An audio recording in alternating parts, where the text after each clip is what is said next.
ထိုက်ဒီနေ့ကျောင်းပေးရဲ့ဒုတ်ထိုးလေးလှူစားဖြစ်တယ်တပည့်တွေကတော့မထိုက်ကိုတခြားအစားအစာလေးစားခိုင်းတာပေါ့နော်ဒါပေမဲ့မထိုက်ကလည်းသွားလဲလုံမအားလို့သွားမဝယ်နိုင်သေးတာနဲ့ဒုတ်ထိုးလေးပဲလှူစားဖြစ်တယ်ပေါ့ဒုတ်ထိုးကတော့ဒီမှာအစုံအများကြီးပဲပဲပြားလေးလည်းပါတယ်တိုးဘူးလေးလည်းပါတယ်နောက်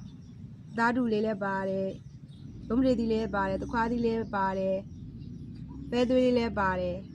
ဒူးလေးစားပြမယ်နော်အရင်ဆုံးပဲပြားလေးစားပြ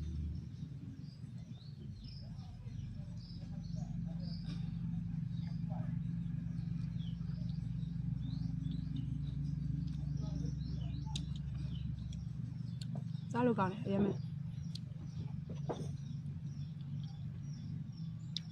ဒါတော့ပဲသွေးလေး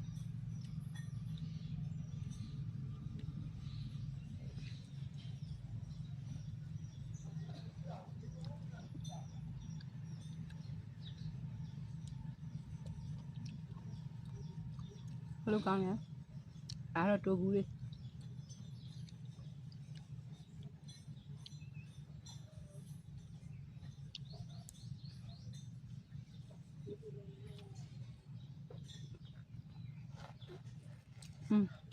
ခြေရည်လေးလည်းဆက်တာအရင်ကောင်းတယ်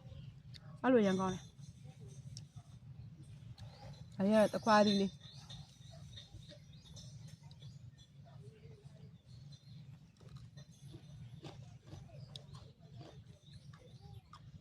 ကောင်းတယ်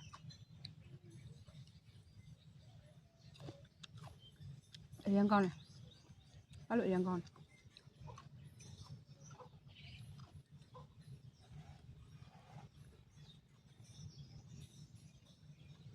နမလေးအရင်ရုံးလေးသီးလေး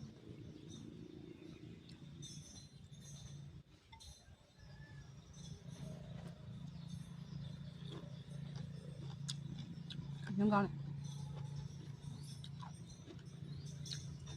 အဲ့လို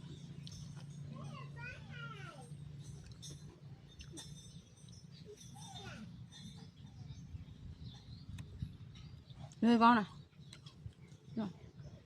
အများကြီးပဲဟမ်ဒီနေ့အရသာစီလောက်စားကျောင်းလည်းပိတ်နေတော့